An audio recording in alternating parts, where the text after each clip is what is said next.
देखे जरा, कोई स्टूडेंट बताए।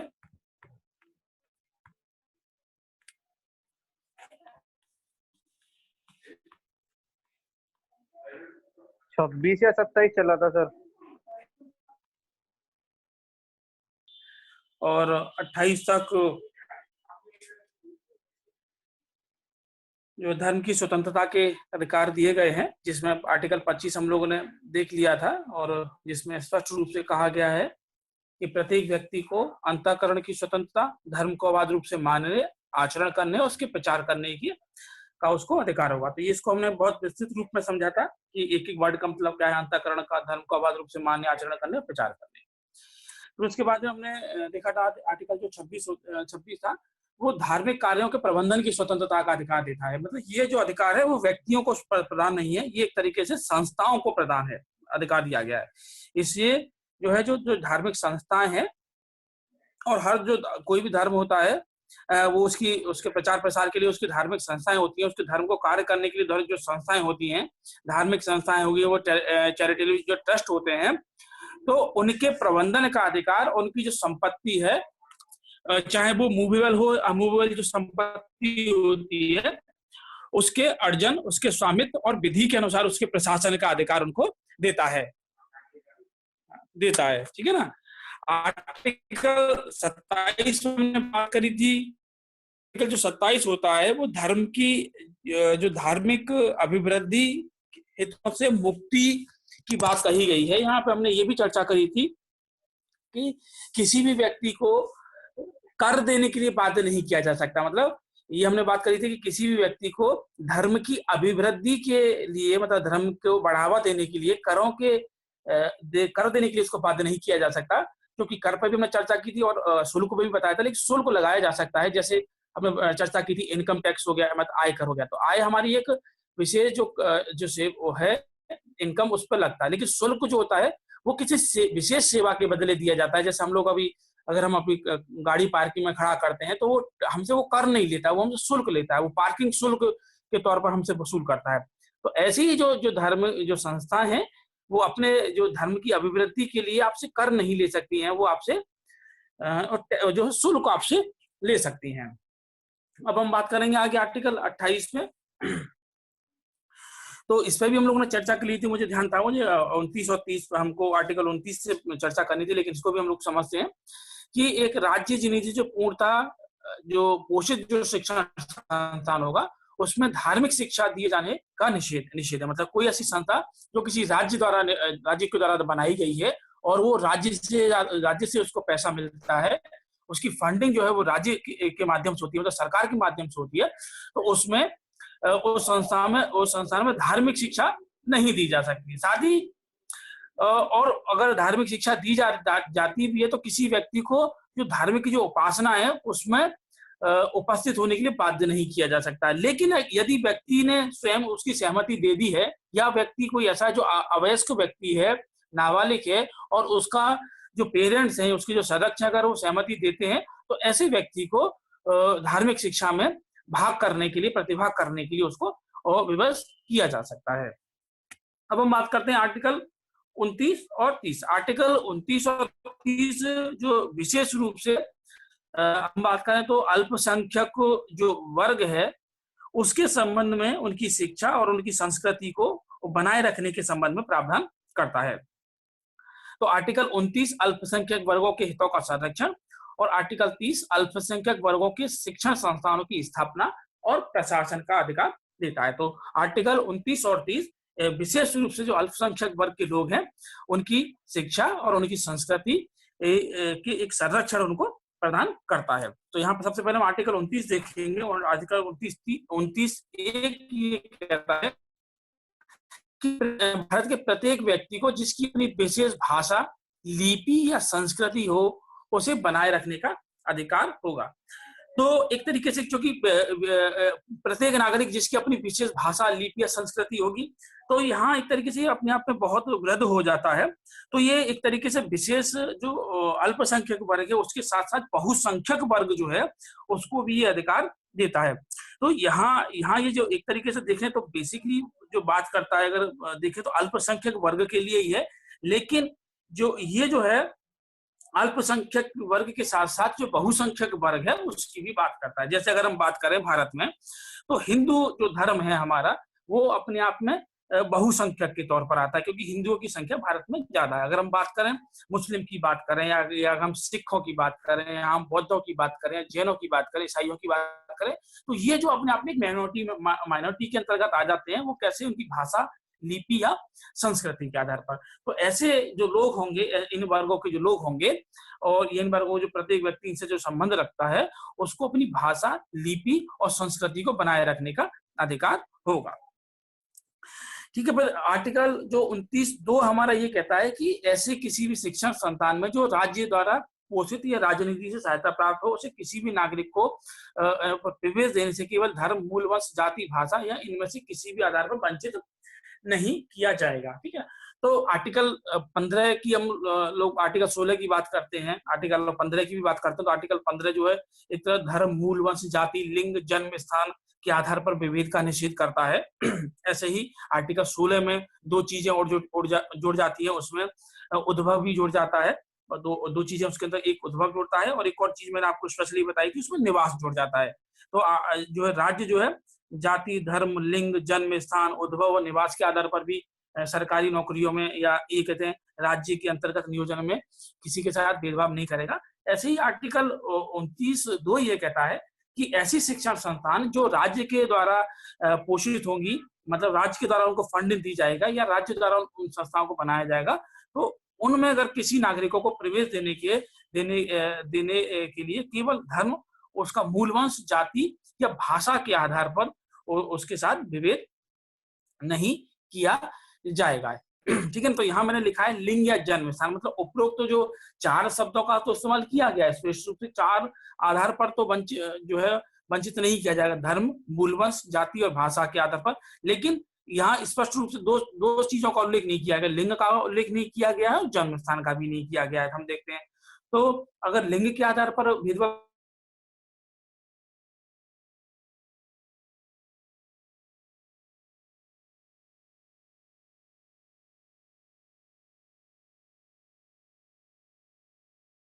जो विद्यालय है उसमें पढ़ूंगा, तो उसको वो आपका विशेषाधिकार नहीं है। तो राज्य ने यहाँ कहा है कि ऐसी शिक्षण संस्थान है जो एक तरीके से राज्य से कोई ना कोई सहायता प्राप्त करती है या पूर्णतः राज्य निधि से पोषित होती है, वहां पर धर्म, मूल, वंश, जाति, भाषा के आधार पर विभेद नहीं किया जा सकता, जन्म और लिंग के आधार पर वहां भेद किया जा सकता है।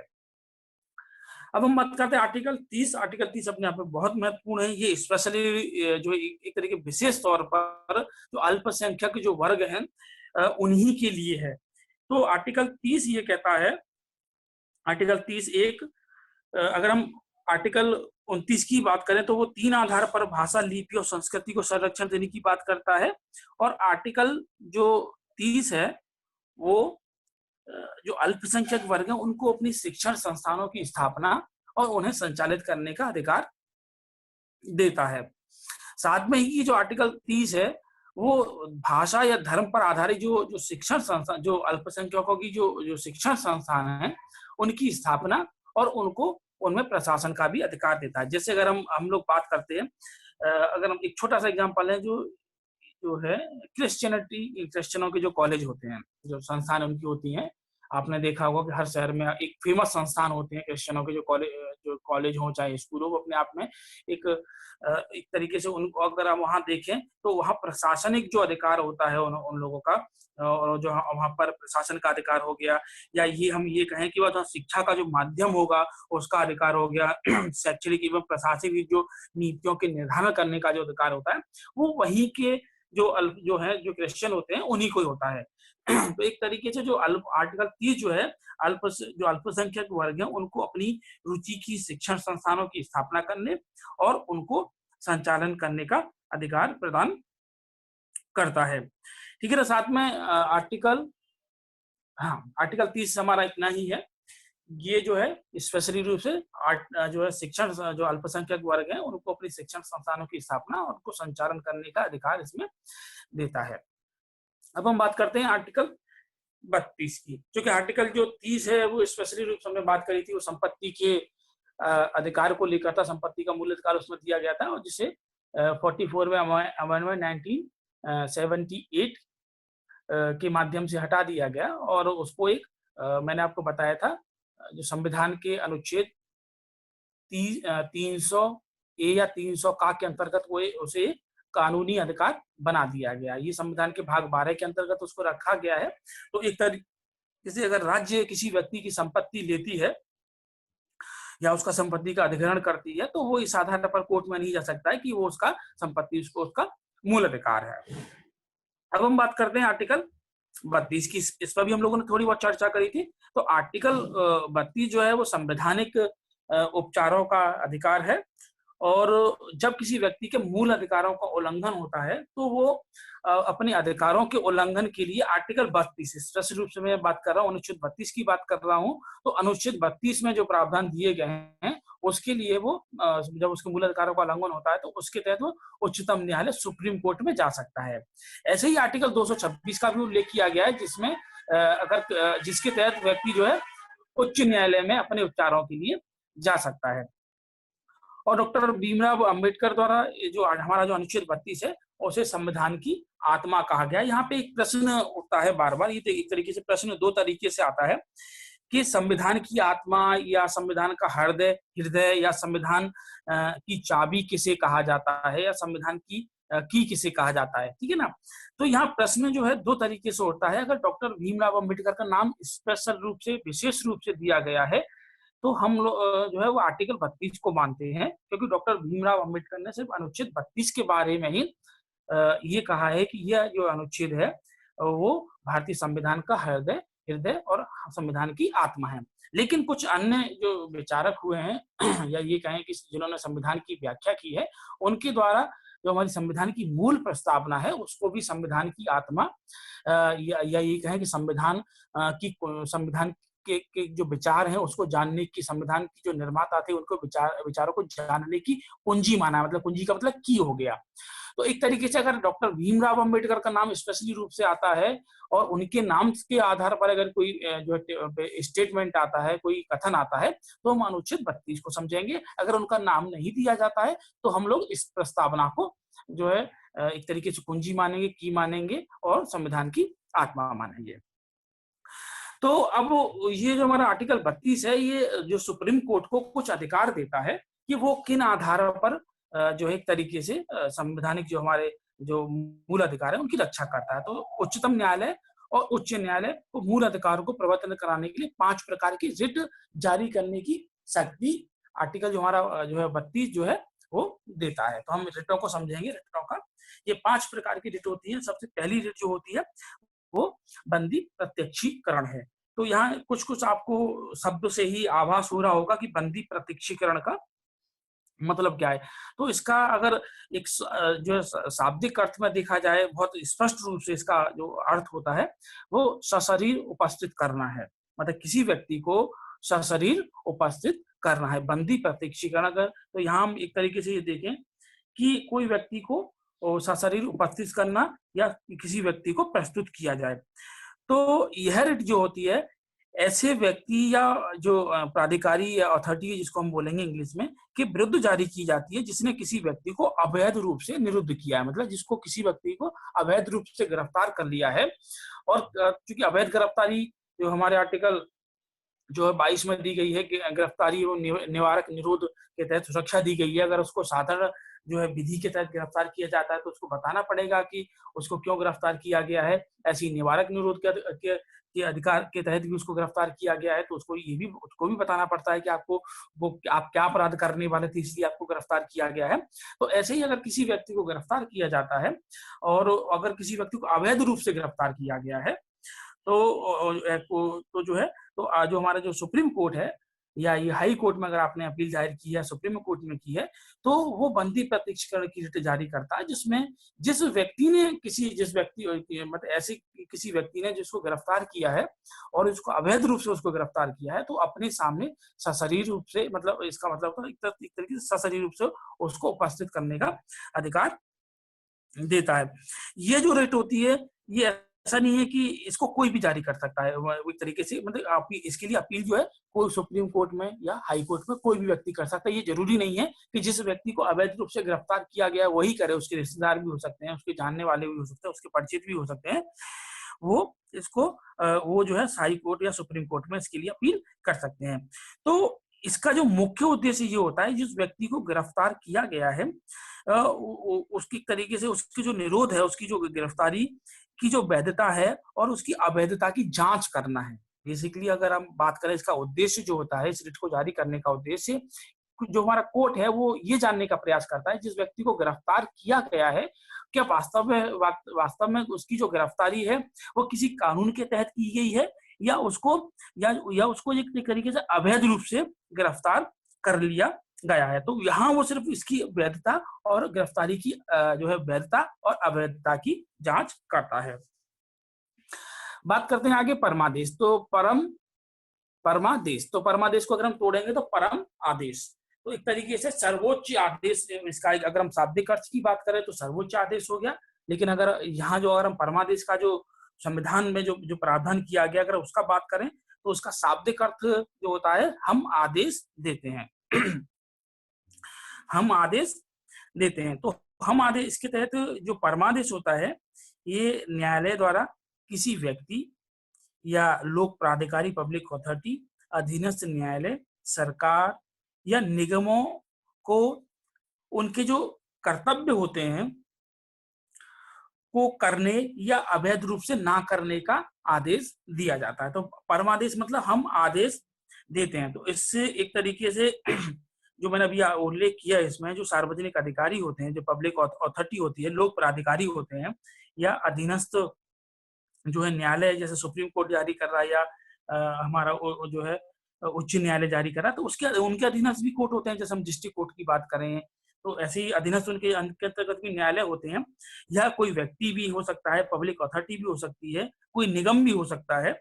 तो उनके जो कार्य होते हैं, उनके जो विधिक कार्य होते हैं, उनके सांविधिक कार्य होते हैं, या जो उनकी पब्लिक ड्यूटी होती है उसको करने या अवैध रूप से ना करने का उनको आदेश दिया जाता है। तो इसका अगर एक शब्द में ये कहें कि ये जो संस्थाओं का जो मैंने उल्लेख किया, उनके सार्वजनिक कर्तव्यों को करने से इनकार या उपेक्षा, अगर वो अपने कार्यों को करने की जो उपेक्षा करते हैं तो उसके आधार उस पर ये जारी किया जाता है एक तरीके से।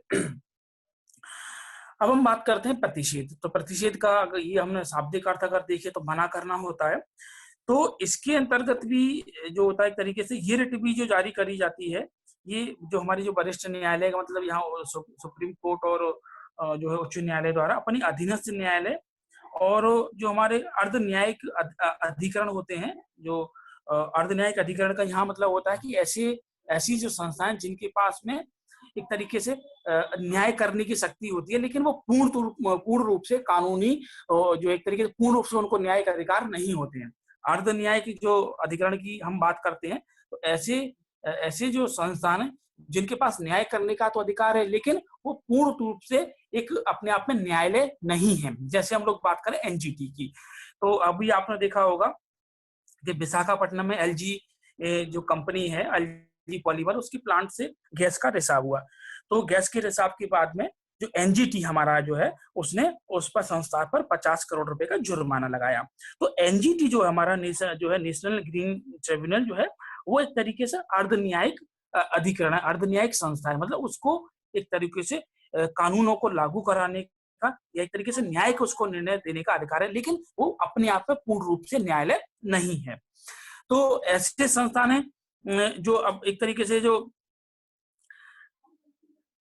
तो ऐसे न्यायालय को अपनी जो एक तरीके से अधिकारिता का प्रयोग करने से निषिद्ध किया जाता है उसमें निहित होती। तो यहाँ हम एक तरीके से प्रतिषेध का करते हैं कि ऐसी कोई संस्था या हम ये बात करें कि वो जब अपने न्यायिक कार्यों को एक तरीके से अपने अधिकार क्षेत्र से जाकर वो कार्य करता है, ऐसी कोई संस्था है जो हम बात करते हैं न्यायिक संस्था हो गई या अर्ध न्यायिक संस्था हो गई या पब्लिक अथॉरिटी हो गई या निगम हो गए, तो ऐसी कोई संस्था जो अपने अधिकार क्षेत्र से जाकर जब वो कार्य करती है, तो जो हमारा सर्वोच्च न्यायालय है या उच्चतम न्यायालय है वो उस संस्था के खिलाफ ये प्रतिषेध रिट जारी करता है और ये पूछता है कि आपने जो ये कार्य किया है, आप जो कार्य कर रहे हैं, क्या वो आपके अधिकार क्षेत्र के अंतर्गत है या नहीं है। तो इसका मतलब एक तरीके से प्रतिषेध का मतलब ये होता है कि जब कोई संस्था अपने अधिकार या अपने न्याय क्षेत्र से जाकर कार्य करती है, तो उसके जो कार्यों को रोकने के लिए ये प्रतिषेध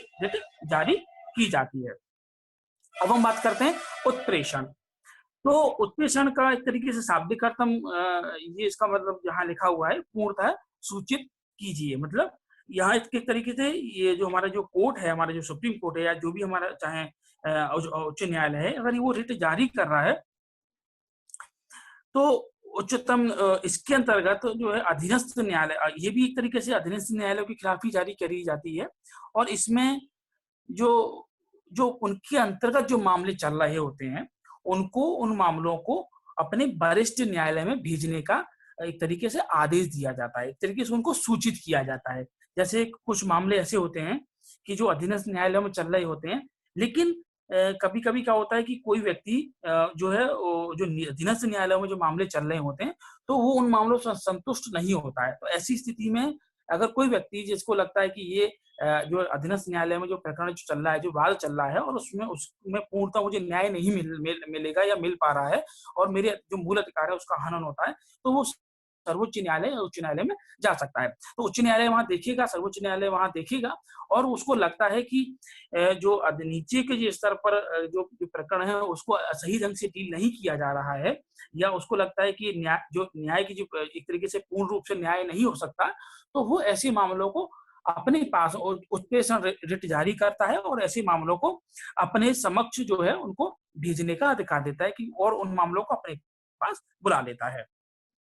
तो एक तरीके से जो उत्प्रेषण की रिट जो है वो जो अपने एक तरीके से हम देखें कि जो कार्रवाई जो चल रही होती है उसको समाप्त करने या अपने निर्णय को रद्द करने के लिए जारी किया जाता है। मतलब जो कार्रवाई चल रही है उसको समाप्त करके उस निर्णय को वो ऊपर भेज देते हैं।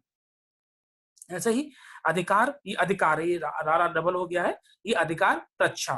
तो प्रच्छा में ये नीचे से रा उड़ेगा, हिंदी में ये टाइप नहीं हो पाया है। तो अधिकार प्रच्छा का ये शाब्दिक अर्थ अगर हम देखें तो आपका प्राधिकार क्या है, मतलब आपका अधिकार क्या है, एक तरीके से आपकी अथॉरिटी क्या है। तो ये रिट जारी करी जाती है ऐसे व्यक्तियों के विरुद्ध जारी की जाती है जो किसी लोक पद मतलब पब्लिक ऑफिस को अवैध रूप से धारण किए हैं। ऐसे ये जो है अगर बात करें अधिकार परीक्षा, दोबारा हम बात करते हैं अधिकार परीक्षा, इसका शाब्दिक अर्थ जो होता है आपका प्राधिकार क्या है। अगर कोई व्यक्ति ऐसे ऐसे जो है तो ऐसे व्यक्तियों के खिलाफ जारी की जाती है जो लोक कार्यालय पब्लिक ऑफिस के अवैध रूप से एक तरीके से अवैध रूप से उस पद को वो धारण कर लेता है। तो इसके अंतर्गत सुप्रीम कोर्ट ये जानने का प्रयास करता है यार यही तरीके से कि किसी व्यक्ति ने जिसने उस पद को धारण किया है ये क्या क्या वो उस पद को धारण करने योग्य है अथवा नहीं है। तो एक तरीके से हमने ये पांचें रेट देखी, बंदी प्रशिक्षण के बारे में जाना, किसी व्यक्ति को अवैध रूप से अगर गिरफ्तार किया जा सकता है तो सुप्रीम कोर्ट हमारा या उच्च न्यायालय जो है हमारा बंदी की प्रतीक्षा का रिट जारी करता है। परमादेश मतलब हम आदेश देते हैं। इसके तहत जो किसी व्यक्ति जो हमने बात करी जो अधीनस्थ न्यायालय थे या कोई व्यक्ति था या लोक प्राधिकारी था, उसको अपने कर्तव्यों को करने से इनकार करने या उनकी जब वो उनकी उपेक्षा करता है तब ये रिट जारी करी जाती है। प्रतिषेध का हमने बात करी कि एक तरीके से ये रिट भी जो है वरिष्ठ अब जो उच्चतम न्यायालय है और उच्च न्यायालय द्वारा अपनी अधीनस्थ न्यायालय और जो अधीनस्थ जो अर्ध न्यायिक अधिकरण है उनके लिए जारी करती है। और उसके अंतर्गत बताया था कि वो जो अपनी अधिकारता से जो बाहर जाकर वो कार्य करते हैं तो उस कार्य को करने से उनको रोकने के लिए ये किया जाता है। उत्प्रेषण के बारे में हमने समझा कि पूर्णतः सूचित करना, अगर कोई कार्रवाई उनके स्तर पर प्रचलित होती है अधीनस्थ न्यायालय में तो उस कार्रवाई के संबंध में जो अपने अधीन जो उच्च न्यायालय है और जो सर्वोच्च न्यायालय है उनको सूचित करना। अधिकार परीक्षा के तहत ये किसी व्यक्ति से पूछा जाता है कि उसने किसी जो पब्लिक ऑफिस का पद है वो किस जो है कहीं अवैध रूप से तो उसने धारण जो एक तरीके से अवैध रूप से अगर धारण किए हुए उस पद को तो उसके विरुद्ध जारी की जाती है। अब हम बात करते हैं आर्टिकल 33 की। तो आर्टिकल 33 जो एक तरीके से आर्टिकल 33 और 34 जो है आर्टिकल 33 की स्पेशली हम लोग बात करते हैं तो ये हमारे आर्टिकल जो भाग 3 के तहत जो हमारे मूल अधिकार दिए गए हैं, उनके उनको उनका एक तरीके से अपवाद है। जैसे अभी तक हमने देखा कि जितने भी मूल अधिकार हैं, वो चाहे अल्पसंख्यक वर्ग वर्ग के व्यक्ति हों या धार्मिक संस्थाएं हों या धर्म को, किसी भी धर्म को मानने वाले हों, या जो स्वतंत्रता का अधिकार हो या समता का अधिकार हो, मतलब चाहे व्यक्ति हो या नागरिक हो, किसी ना किसी को अधिकार, मतलब सभी को कुछ ना कुछ अधिकार वो उनके माध्यम से अपने मिल रहे हैं, मतलब सभी को कुछ ना कुछ अपने राजनीतिक अधिकार मिल रहे हैं। ऐसे ही जब हम बात करते हैं यहाँ से आर्टिकल जो 33 है, ये एक तरीके से जो हमारे आर्टिकल जो है मूल अधिकार जो है भाग 3 के अंतर्गत जिनका उल्लेख किया गया, उनमें एक तरीके से अपवाद की स्थिति पैदा करता है। तो ये स्पष्ट रूप से उल्लेख करता है कि संसद को जो सशस्त्र बल हैं हमारे, जो सेना से संबंधित बल हैं, अर्धसैनिक बल हैं, और हमारे पुलिस बल हैं, और जो हमारी खुफिया एजेंसी हैं, तो अन्य अन्य जो हमारे जो हैं अन्य अन्य के जो मूल अधिकारों पर युक्त प्रतिबंध लगाने का अधिकार देता है। तो यहाँ एक तरीके से आप लोगों ने जो है सामान्य तौर पर देखा होगा कि जो इसका मेन उद्देश्य जो होता है कि समुचित कार्य करने और उनके बीच अनुशासन बनाए रखने का अधिकार होता है। कि जैसे अगर हम देखें कि सेना हमारी है या हमारी जो खुफिया एजेंसियां हैं, वो ऐसे क्षेत्र, ऐसी परिस्थितियों में काम करती हैं कि कभी कभार उनको जो सामान्य नागरिकों को जो मूल अधिकार मिले होते हैं, वो उनको एक तरीके से उनका हनन होता है। तो ऐसी स्थिति में अगर कोई व्यक्ति सशस्त्र बलों से है, जो है अर्धसैनिक बलों से या खुफिया बलों से या पुलिस बलों से है, तो वो तो है एक तरीके से संसद उन पर उनके अधिकारों के लिए युक्त प्रतिबंध लगा सकती है। तो इसके लिए सरकार द्वारा जो हमारी जो संसद है, उसके द्वारा समय समय पर कानून बनाए गए हैं। तो हम अभी बात करेंगे, जैसे सैन्य अधिनियम बनाया गया था, नौसेना अधिनियम बनाया, वायुसेना अधिनियम बनाया, पुलिस बल अधिनियम बनाया, और सीमा सुरक्षा बल के संबंध में अधिनियम बनाया। तो जो ये अधिनियम बनाए गए थे एक तरीके से, जैसे अब हम बात करें तो इनका मुख्य रूप से उद्देश्य यही था कि अगर हम आर्टिकल 19 की बात करें, तो आर्टिकल 19 जो हमारा एक काजो का है, वो एक तरीके से हमें अभिव्यक्ति की स्वतंत्रता प्रदान करता है, और क्या करता है, हमें संगठन बनाने, और आर्टिकल जो 19 एक तरीके से जो स्वतंत्रता का अधिकार है हमारा, अगर हम पूरे स्वतंत्रता के अधिकार की बात करें तो अभिव्यक्ति की स्वतंत्रता भी है, उसके अंतर्गत संगठन बनाने की भी है, संघ बनाने की भी है, और साथ में ही एक तरीके से राजनीतिक गतिविधियों में भाग लेने का एक तरीके से हमको अधिकार प्रदान करता है। साथ साथ में हम जो है सार्वजनिक बैठक कर सकते हैं और शांतिपूर्ण धरना प्रदर्शन भी कर सकते हैं। लेकिन ऐसे अधिकार जो हैं वो हमारे जो सशस्त्र बल के जो सैनिक हैं और जो हमारी जो सेनाओं से संबंधित बल हैं, उनको प्राप्त नहीं है। तो एक तरीके से सेना में अनुशासन बनाए रखने के लिए ये एक तरीके से आर्टिकल जो है रखा गया, आर्टिकल 33 रखा गया है, और इसके माध्यम से जो सैनिक हैं उनको जो अधिकार मिले हुए हैं,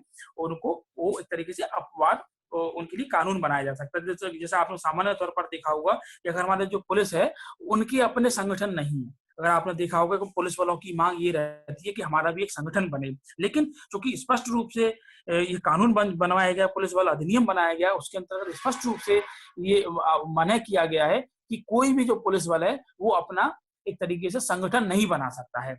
ऐसे ही आपने कभी देखा होगा कि सेना के चाहे कितने भी बड़े अधिकारी हों, वो पब्लिकली रूप से आकर कोई भी स्टेटमेंट नहीं देते हैं।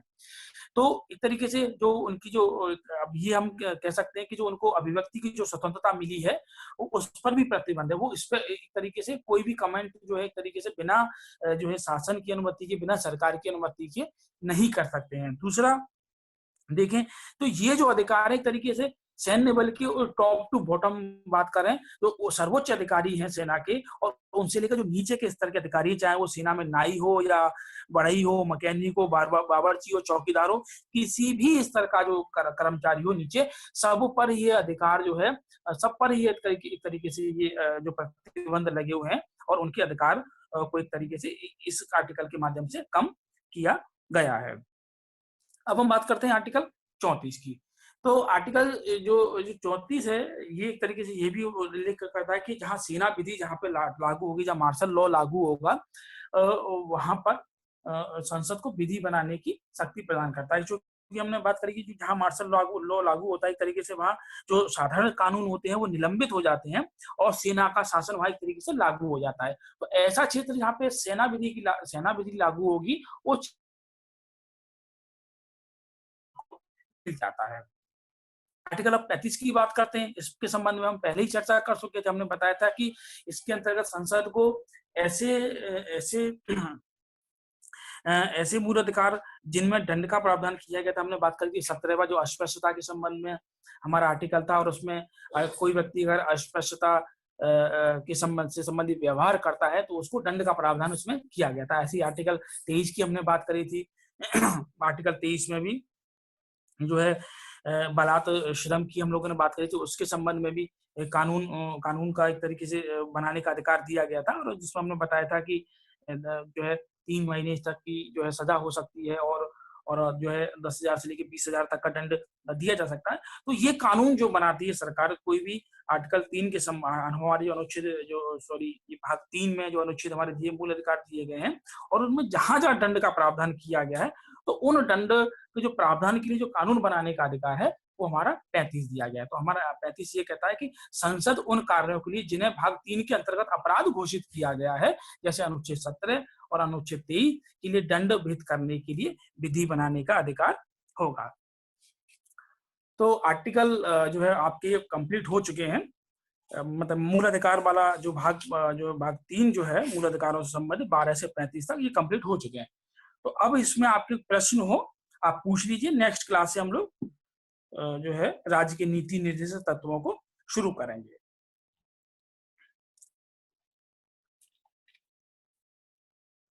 हाँ।